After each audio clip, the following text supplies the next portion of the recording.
Hey, what's going on, YouTube? Thank you very much for tapping back in. I highly appreciate that. In case you didn't know, let me let you know. I have a TikTok channel. It's at facelessfelon08.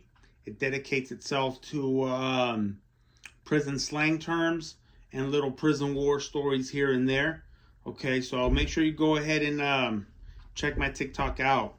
All right, thank you very much. Let's go ahead and dive right into it. So, how did I create and make extra money while I was incarcerated?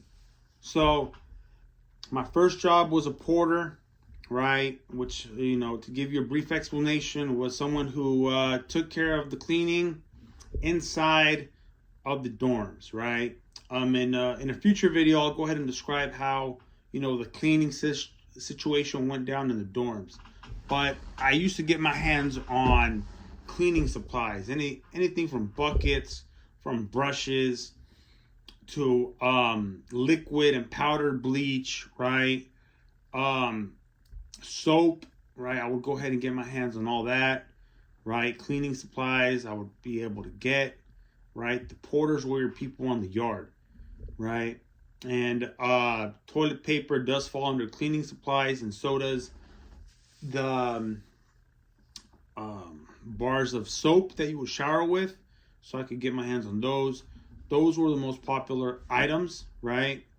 Because they only give you one bar of soap and one roll of toilet paper a week. So that was called your state issue. So if you got your state issue for the week, you got it.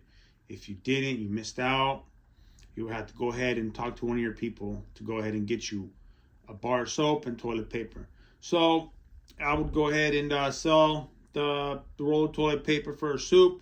The bar of soap went for 2 soups, right? Because people would want to shower, right? There's a lot of diseases that you could catch in there, right? A lot of dirty men, homeless people that come in there, nasty people. That's for another video. I'll go ahead and explain what kind of, illnesses flow around those areas. But that job lasted for a good, I want to say maybe a cool 6 months, right? And then for the rest of my term, it was in the schoolyard, right? They had a little schoolyard there. So to give you a brief breakdown on how the school looked, there was like a wall separating 2 yards. I was living in the Sierra yard. There was the other prison yard, which was Cascade yard. Now, if you had a job between those 2 walls, working in the kitchen, commissary stockroom,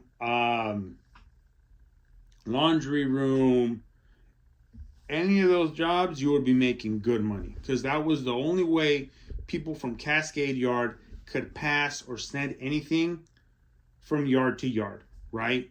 So I was working in the school, and anything that wanted to get passed to me, of course, if it was my own people, I wouldn't charge them at all, right? It would be a favor. Whatever they wanted to kick down was more than welcome. If not, no biggie, right? But you would charge other people to go ahead and, make sure you, charge for your work, right? For, you having that position and pretty much milking it, right?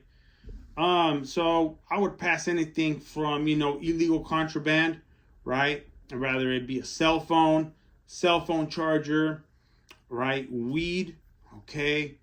A couple of tattoo needles, right? Actual needles, so people could actually shoot up, okay? In another video, I'll go ahead and explain all that contraband and who brings it in, right? And how much it's going for. It's a ridiculous amount. I would bring in any contraband from the other side that I could go ahead and bring in. I would go ahead and do so, because they wouldn't check me, right? They'll just give me a quick pat down, a rundown, and that's it. So I did that for, I would say a good year and a half, maybe 2, right? A year and a half, maybe 2. I never made myself too hot, too flashy, too cocky while I was going back to the Sierra yard and into school and vice versa, right? I didn't ever want them to, go into my dorm, raid my dorm, or anything like that. So as soon as I got, my contraband, okay, as soon as I, hit the yard back, I immediately, quickly delivered it to whoever it was going to go to. Boom. Simple. Get it off my hands in case they stopped me while I was going to the dorm, or if I was involved in, anything on the yard while it, kicked off or something. They didn't find anything on me. So I was clear on that, thank goodness. But the big high ticket item, believe it or not, was tobacco. Okay, now if you struck gold, if you were, taking back heroin, if you were taking back, weed, weed was second up there on the list, but tobacco and weed were primarily the, things that I was, constantly taking back from the schoolyard, right? Of course, the yard was getting flooded from, the kitchen workers and people who were working commissary stock, right? They would, pass all that contraband, right? I mean, I wasn't the only one. There was a lot of people working on the wall, in between the walls, right? Because in between the walls, you had the school, the commissary, the stock rooms, the commissary stock rooms, right? And people from both yards would work in the area. But yeah, I would go ahead and make, some big time bucks right there. Even though I took a pay cut from 19 cents to 8 cents, but I would milk my position. Okay, I would milk it, right? Unfortunately, I wasn't the only one milking my position, right? In another video, I'll go ahead and explain how the COs milk their positions as well. But yeah, that's how I would make my money. I would go ahead and bring illegal contraband, right? I would bring back tape, markers, drawing supplies, colored pencils, right? Not on a constant daily basis, but more on a like monthly basis, right? Just a couple, right? You don't want to make things too obvious. You want to keep them on the low, right?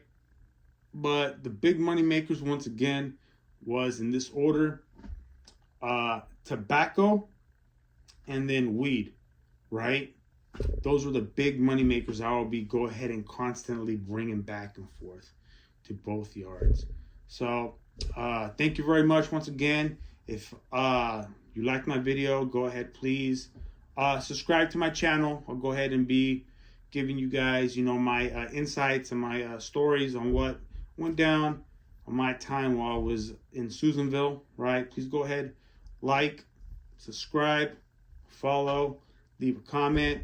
And if you haven't checked out my TikTok, please do so at FacelessFelon08. Until next time, peace.